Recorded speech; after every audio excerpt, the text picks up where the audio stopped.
Hello student, कैसे हैं आप सभी।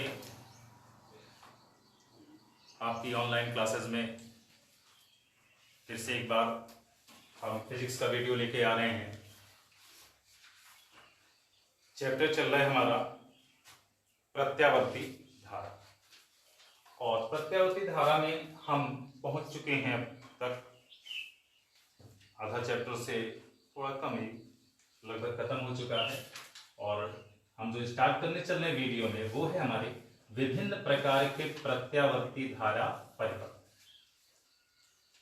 विभिन्न प्रकार के प्रत्यावर्ती धारा परिपथ, और इसमें सबसे पहला है हमारा एसी परिपथ में शुद्ध प्रतिरोध। ठीक है ना। जिन चीजों को हम अभी तक समझे हैं उन्हीं चीजों के आधार पर ये आपका टॉपिक आपको समझना है। इसमें बेसिक से क्या है, जैसे कोई भी प्रत्यावर्ती धारा स्रोत है, उसमें जो विभव है और जो प्रत्यावर्ती धारा है, ठीक है ना, ये क्या कर रही है। जब भी आप कोई सोर्स लेते हो जहां से विद्युत उत्पन्न होती है, उस सोर्स से उसमें विद्युत धारा और विद्युत विभव इन दोनों की तुलना की जाए खाली बस, कि विद्युत धारा और विद्युत विभव, सही नाम लिया जाए तो प्रत्यावर्ती धारा और प्रत्यावर्ती विभव। सब प्रत्यावर्ती की बात है। यहां पर आपने देखा प्रत्यावर्ती धारा की शुरुआत में प्रत्यावर्ती धारा का जो वक्र होता है वो क्या होता है, ज्यावक्रीय होता है। क्या होता है, इस प्रकार से प्रत्यावर्ती धारा अपना मूवमेंट करती है। ठीक है ना। हर सेकंड हर समय पर एक निश्चित अंतराल बाद उसकी दिशा व उसका परिमाण निरंतर बदलता रहता है। अगर ये कहानी प्रत्यावर्ती धारा की है तो ये कहानी प्रत्यावर्ती विभव की भी होगी।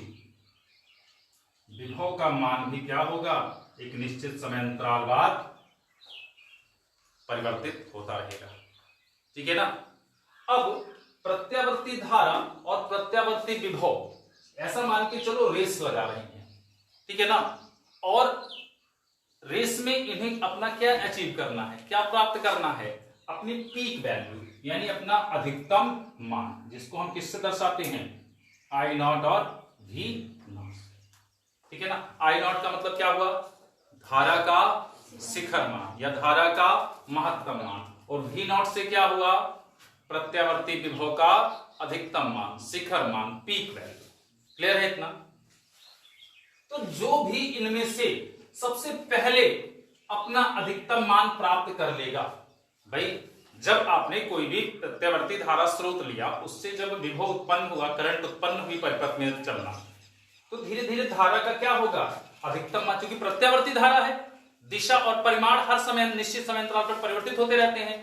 तो निश्चित रूप से जैसा कि ग्राफ में देख पा रहे हैं आप कि प्रत्यावर्ती धारा यहाँ शून्य से प्रारंभ हो रही है और धीरे धीरे बढ़ रही है, समय के साथ बढ़ रही है, फिर एक स्थिति ऐसे आई कि अपने अधिकतम मान पर पहुंची, फिर वहां से धीरे धीरे क्या होना शुरू कर दिया, कम होना शुरू कर दिया। कम होते होते फिर क्या हो गई, जीरो। जैसे ही यहां से x अक्ष पर पहुंचेगी उसे क्या कहा जाता है, जीरो। क्योंकि जैसे कि निर्देशांक ज्यामिति में आप जाने हैं, ये आपका क्या होता है, मूल बिंदु O होता है। क्या होता है, मूल बिंदु O, और इस बिंदु से सारी शुरुआत होती है। अगर प्रत्यावर्ती धारा और विभव सब यहां पर मान के चले, अभी यहां पर है, तो सब कुछ क्या है, अभी शून्य है।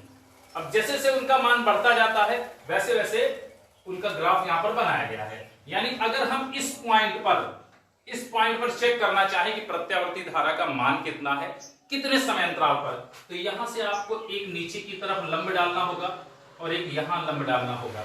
ये x अक्ष वाला हमारा समय अक्ष के नाम से जाना जाएगा। इस पर हम समय t को प्रदर्शित करते हैं और इस पर हमारा धारा और विभव दोनों दर्शाते हैं। ठीक है। आप देखेंगे यहां पर जैसे आपने लंब डाला तो इस पर यहां पर जितनी वैल्यू आई वो वैल्यू क्या है, हमारी प्रत्यावर्ती धारा का मान है। कितने समय पर, अगर इतने ही समय पर हम विभव को चेक करना चाहें तो बस इसी को आगे बढ़ा दीजिए। इसने जहां काटा वहां से क्या देखोगे आप कि विभव का मान इतना है, समय वही है, समय वही लगा। और फिर से देखिए यहां पर ये मान लेते इसकी पीक वैल्यू है। क्या है, इसकी पीक वैल्यू है। पीक वैल्यू मतलब अधिकतम मान, पीक माने चोटी।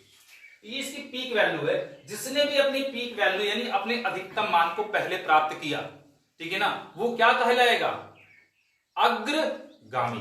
क्या कहा जाएगा उसको, अग्रगामी। वो क्या है, अग्रगामी है। अग्र माने आगे, ठीक।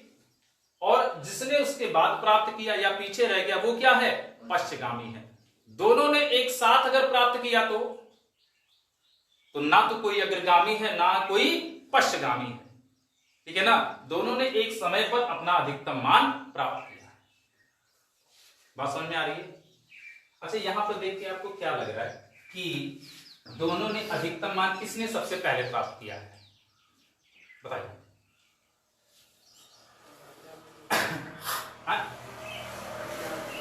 प्रत्यावर्ती विभव ने अपना अधिकतम मान पहले प्राप्त किया है, यही है।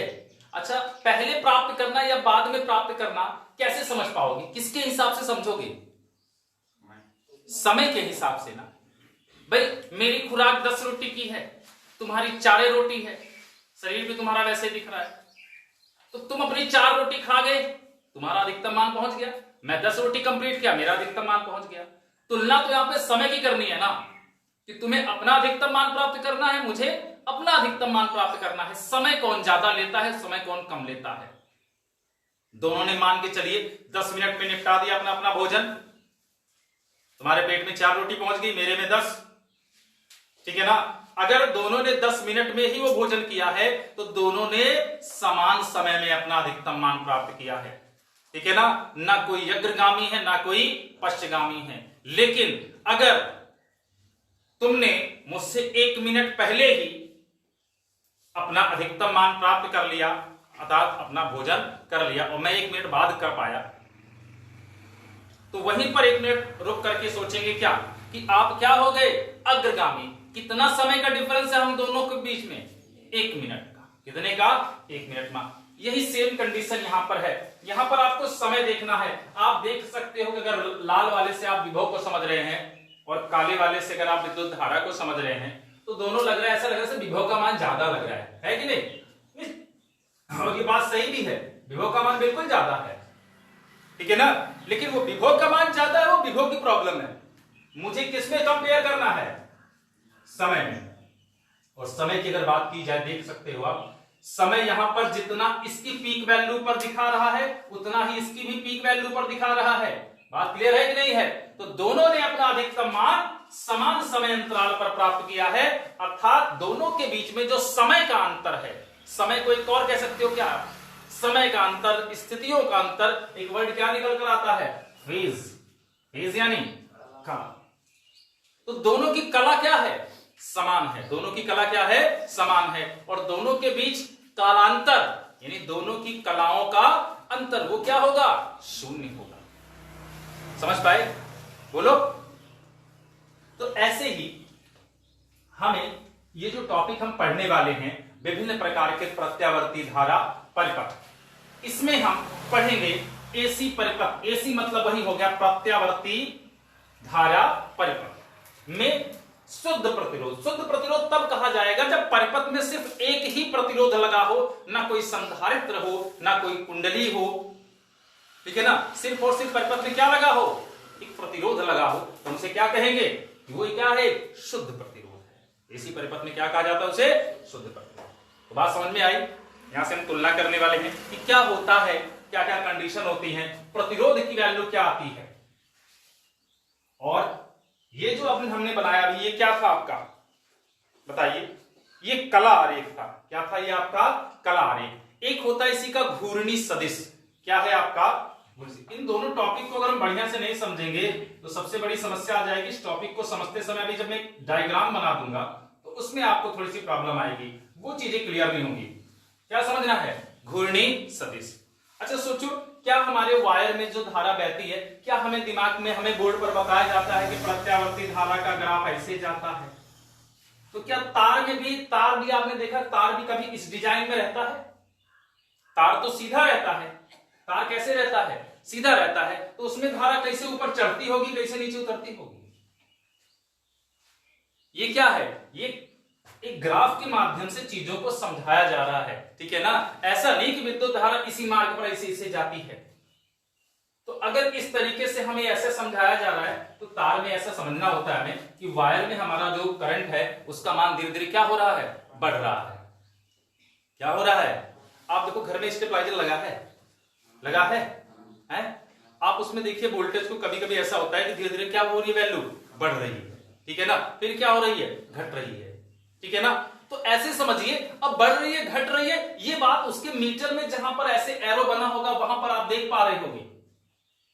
बोलो, ऐसे ये जो बाण बना है, ये बाण जैसे से इधर जा रहा है, कम हो रहा है वोल्टेज, लो हो रहा है, जीरो हो गया, फिर धीरे धीरे बढ़ रहा है 200, 250, 300, ऐसे तो हो रहा है। तो वहां पे उस परिपथ में आप, उस मीटर में आप देख पा रहे हो कि धारा का मान कम हो रहा है या विभव का मान कम हो रहा है या ज्यादा हो रहा है, ठीक है ना। उस कम या ज्यादा को इस ग्राफ के माध्यम से देखने पर और अच्छी तरीके से फील होता है। ये देखो, यहां से निकला बंदा, चढ़ रहा है पहाड़ पर चढ़ गया एकदम, ठीक है ना। ऐसा नहीं, ये पथ नहीं है, ये मार्ग नहीं है धारा का, ये क्या है, बस एक संकेत बनाया गया है।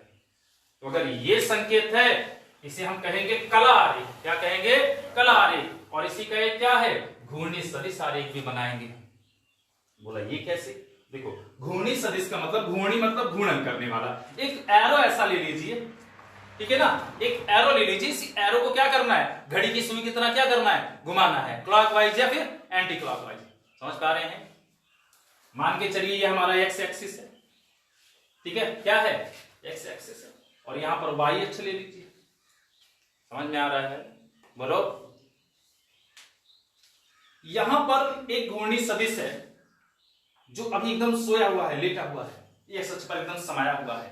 बोला घूर्णी सदिश तुम क्या करने आए हो, बोला नाम ही जब घूर्णी लग दिया है, घूर्णी मतलब घूमने वाला, तो मेरा काम है घूमना, मैं घूमूंगा भी उठूंगा, क्या करूंगा, घूमूंगा, ठीक है ना। बोले घूम करके क्या दर्शाओगे, बोले मेरे घूमने से जैसे आपके स्टेबलाइजर में वो मीटर का कांटा घूमता है ना, ऐसे समझ लेना मैं भी घूम रहा हूं, और मैं, मेरी जो लेंथ होगी, जो लंबाई होगी, वो क्या दिखाएगी, प्रत्यावर्ती विभव या प्रत्यावर्ती धारा के मान को दर्शाएगी, ठीक। तो आप मान के चलिए आपके दोनों, एक धारा का और एक किसका, विभव का, दोनों घूर्णी सदिश यहां पर अभी शून्य अवस्था में थे, ये देख रहे हैं, ठीक। अब जैसे जैसे समय बीत रहा है, समय आगे बढ़ रहा है, तो समय के बढ़ने से क्या हो रहा है, धीरे धीरे धारा का मान और प्रत्यावर्ती विभव का मान, दोनों का मान क्या हो रहा है, बढ़ रहा है। तो बढ़ रहा है, ये संकेत कैसे प्राप्त होगा, मान लीजिए घूर्णी सदिश की स्थित मौके पर यहां है, ठीक। तो इसने अपने एक्सिस से कुछ एंगल क्रिएट किया कि नहीं क्रिएट किया, कुछ यहां पर दिखाया, बोलो दिखाया ना। एक मिनट, हाँ तो चलिए बात कर रहे थे हम कि घूर्णी सदिश जो है ये यहां पर इतना पहुंच गया, और ये क्या दिखा रहा है आपका, ये वैल्यू दिखा रहा है, किसकी वैल्यू दिखा रहा है, विभव की, प्रत्यावर्ती विभव की या प्रत्यावर्ती किसकी, धारा की।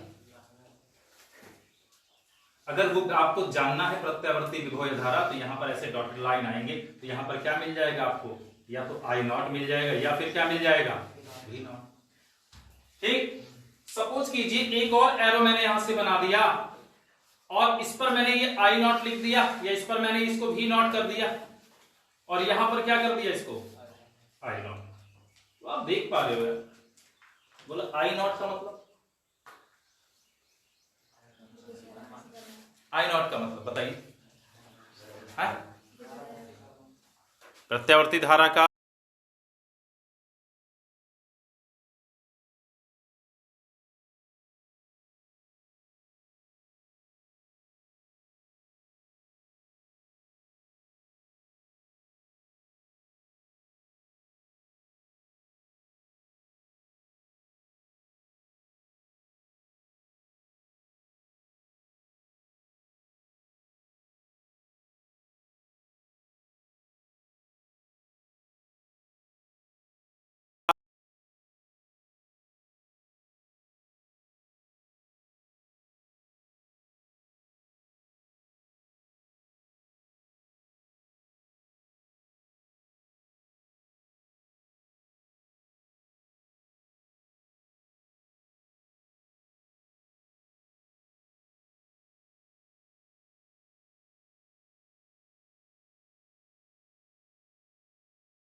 तो यहां बताइए,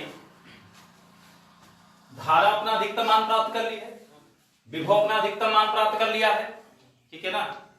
इनमें आप देख रहे हो ये धारा वाला देखिए आगे है और विभव वाला क्या है अभी पीछे है। अगर एंगल की बात करें यहाँ पर तो कुछ एंगल इसने एक्स अक्ष के साथ क्रिएट किया है और इसने भी कुछ एंगल क्रिएट किया है। कौन सा एंगल ज्यादा दिख रहा है आपको? धारा वाला ना। कौन सा एंगल? इसका मतलब धारा ने क्या किया है? धारा ने अपना अधिकतम मान प्राप्त करने के लिए विभव को पीछे छोड़ दिया, अर्थात धारा क्या है यहाँ पर? अग्रगामी है। और दोनों अगर समान कला में होते तो दोनों के बाण एक दूसरे के ऊपर ही ऐसे आरोपित होते। समझ पा रहे हो? बोलो तो समझ गए। घूर्णी सदिश के माध्यम से और कला आरेख के माध्यम से आपने सीखा क्या कि प्रत्यावर्ती धारा और प्रत्यावर्ती विभव के बीच कालांतर क्या होता है, कला का अंतर क्या होता है। ठीक है ना? तो बताइए प्रत्यावर्ती धारा और प्रत्यावर्ती विभव के बीच कालांतर क्या होता है?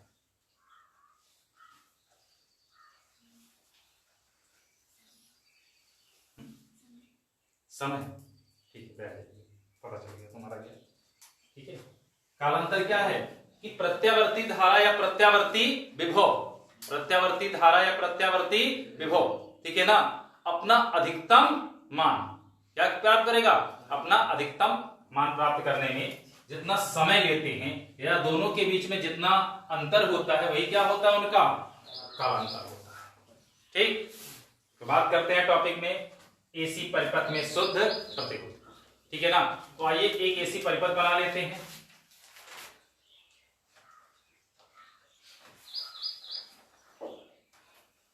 ये हो गया हमारा किसका सिंबल? एसी परिपथ। कैसे? एसी परिपथ का। मान लेते हैं कितना वोल्टेज निकल रहा है यहां से? V। कितना? और V की वैल्यू कितनी हो जाएगी? V not sine omega. आपको भी मैं जितने परिपथ बताने वाला हूं सबसे पहला काम यही करना है, परिपथ बनाना है, प्रत्यावर्ती धारा सोचकर यहाँ पे सिंबल बना देना है और कितना वोल्टेज लिखना है उसका? V। और V बराबर कितना? V not sine omega t। ठीक है, अब यहां पर क्या करना है? एसी परिपथ में मैं क्या पढ़ रहा हूं?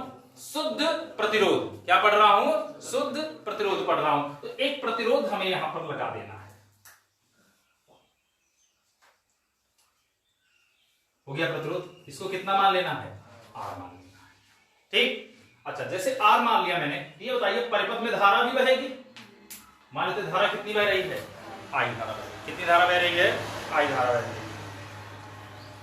अगर प्रत्यावर्ती विभव भी है, धारा I है और प्रतिरोध R है, तो यहां से तो मुझे ओम का नियम याद आना चाहिए। हर टॉपिक का एक कॉन्सेप्ट है, उस कॉन्सेप्ट को समझ लीजिए। आपको यहां पर ओम के नियम से शुरुआत मिल गई, हो सकता है आगे किसी और चीज से शुरुआत मिले, लेकिन मध्य में कहां पहुंचना है? आपको जो प्रत्यावर्ती धारा का फार्मूला है I is equal to I naught sine omega t, इस फार्मूले के रूप में अपने इस मैटर को बनाना है किसी तरीके से। ठीक है ना? और बनाते समय आई नॉट की वहां से तुलना करनी है और आपको प्रतिरोध ज्ञात करना है और कला ज्ञात करनी है कि अब इस परिपथ में विद्युत धारा भी बह रही है, इस परिपथ में प्रत्यावर्ती विभव भी बह रहा है। दोनों अपना अधिकतम मान प्राप्त करने के लिए समय समान लेते हैं या डिफरेंस लेते हैं। ठीक है ना? अर्थात दोनों के बीच में कलांतर है या नहीं। तो कहां से शुरुआत करें? हम जानते हैं ओम के नियम से V बराबर क्या होता था? I, या फिर यहां से I बराबर कितना लिख दें? V अपान लिख सकते हैं। बोलो, अब यहां पर V की वैल्यू रख दी जाए। कितनी है V की वैल्यू? बताइए। V की वैल्यू क्या है? तो I बराबर ना, क्या बराबर? I बराबर हमने लिखा है V अपान R, तो V की वैल्यू हम लिख दें V not sine omega T. Sign omega T को यहां रख देते हैं। बोलो, लिख दिया? बोलो ठीक है। आपने शुरुआत यहां से की, I बराबर V बटे R लिखा और उसके बाद में V की वैल्यू रख दी। अब जिस सिचुएशन पर पहुंचे हैं उस सिचुएशन पर गौर कीजिए, वो क्या है? क्या वो हमारा प्रत्यावर्ती धारा का जो फार्मूला है I is equal to I naught sine omega t, उसके रूप में लगभग आ चुका है कि नहीं आ चुका है? बोला, लेकिन यहां पर आई नॉट तो नहीं है। आई नॉट नहीं है तो उसके स्थान पर है कौन? V नॉट अपान। इसका मतलब वो आई नॉट के बराबर है। अगर इस परिपथ में हम प्रत्यावर्ती धारा का अधिकतम मान ज्ञात करें तो प्रत्यावर्ती धारा का अधिकतम मान क्या होगा, V नॉट बटे कितना R, ठीक है ना। तो वहां पर उसकी तुलना करेंगे हम, यहां करेंगे implies that I is equal to I naught कितना साइन ओमेगा टी से क्या करने पर, तुलना करने पर क्या कर लेते हैं, तुलना कर लेते हैं। अगर तुलना कर रहे हैं तो तुलना करने पर हमें आई नॉट की वैल्यू क्या मिलेगी, बोलो, V नॉट अपान R। यानी इस परिपथ में R क्या है, प्रतिरोध है, एक सामान्य प्रतिरोध की भांति व्यवहार कर रहा है और वो एक नियत वैल्यू होती है। प्रतिरोध क्या है, यहां पर एक नियतांक होता है। यहां पर आई नॉट और V नॉट क्या लग रहे हैं आपको, इक्वल लग रहे हैं, ठीक है ना। और अगर आप कालांतर जानना चाहते हो तो जो फार्मूला आपने बनाया उसमें कितना है साइन का एंगल, ओमेगा टी, और आपके V में भी कितना था, दोनों का एंगल इक्वल है, अर्थात दोनों क्या हैं, समान कला में हैं, दोनों के बीच में कालांतर नहीं है। तो यहां से हमने क्या सीखा कि अगर कोई एसी परिपथ है, कोई प्रत्यावर्ती धारा परिपथ है, उसमें सिर्फ एक प्रतिरोध लगा है तो उस पूरे परिपथ को हम क्या कहेंगे, उस प्रतिरोध को कह सकते हो शुद्ध प्रतिरोध। क्या कहोगे, शुद्ध प्रतिरोध। और उस परिपथ का जो आपका प्रत्यावर्ती धारा का अधिकतम मान होगा वो किससे दर्शाया जाएगा, V नॉट बटे R से। और दोनों के बीच कालांतर क्या रहेगा, I व V के बीच जो कालांतर है वो क्या रहेगा, कालांतर कितना होगा, वाह अच्छी बात है, कालांतर बराबर होगा। बराबर कहा जाता है, शून्य कहा जाता है, शून्य कहा जाता है। बराबर और शून्य में कोई डिफरेंस नहीं है। इतनी देर से बता रहे हैं चिल्ला करके, मतलब दिमाग नहीं खुल रहा है। बराबर होगा, क्या होगा, इसके बीच कालांतर क्या होगा, शून्य होगा। कालांतर कितना होगा, शून्य होगा।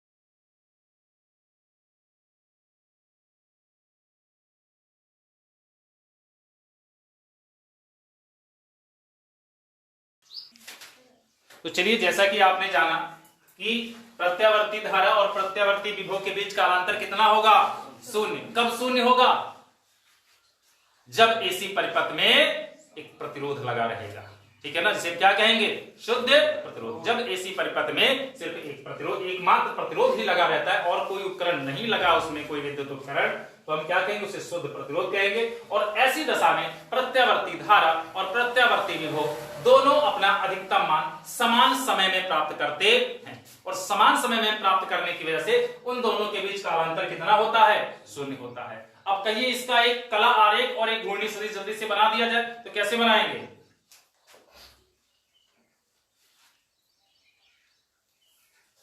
ये क्या बना रहे हैं, कला सदिश की घूर्णी सदिश, कला सदिश।